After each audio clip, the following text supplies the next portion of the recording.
المسيحية تنادي بأعلى صوتها: أين أنت يا محمد؟ ما قصة هذه المرأة؟ اسمع وصلي على الحبيب. في عام 1953 حدثت هذه القصة على أرض لبنان، والمناسبة كانوا يحتفلون بمولد سيد الأكوان سيدنا محمد، فكان من عادتهم ان هم بيضربوا نار فين؟ في الهواء.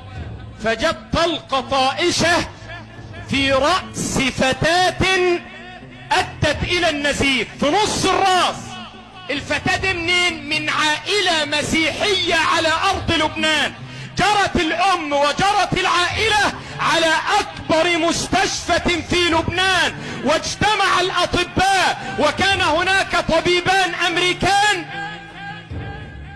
هنا، والبنت في غرفة العمليات. صرخت الأم وقالت: أين أنت يا محمد؟ أنت فين؟ أتباعك الذين يحتفلون بمولدك قتلوا ابنتي، أين أنت يا محمد؟ وإذا بالسماء تعلن حالة الطوارئ استجابة للمسيحية، بل إكراما لسيد البشرية سيدنا محمد. طلعوا من غرفة العمليات يا مولانا، قالوا لها مش عارفين نعمل حاجة، النزيف وصل المخ.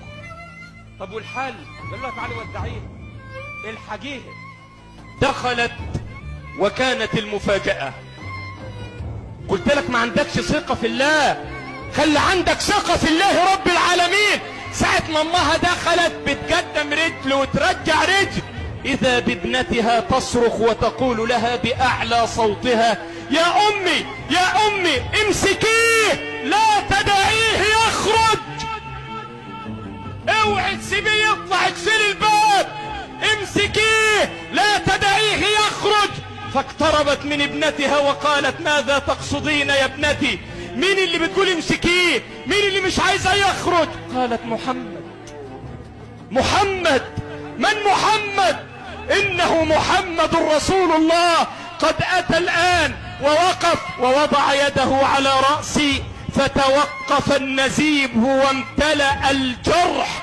فقالت المرأة: أشهد أن لا إله إلا الله، وأشهد أن محمد رسول الله. وأسلم كل من في المستشفى لله رب العالمين، وشهدوا بالرسالة لسيد النبيين، بل دخلت العائلة في الإسلام. إذن نبينا محمد ما أعظمه، ما أنقاه، ما أصفاه، ما أجمله.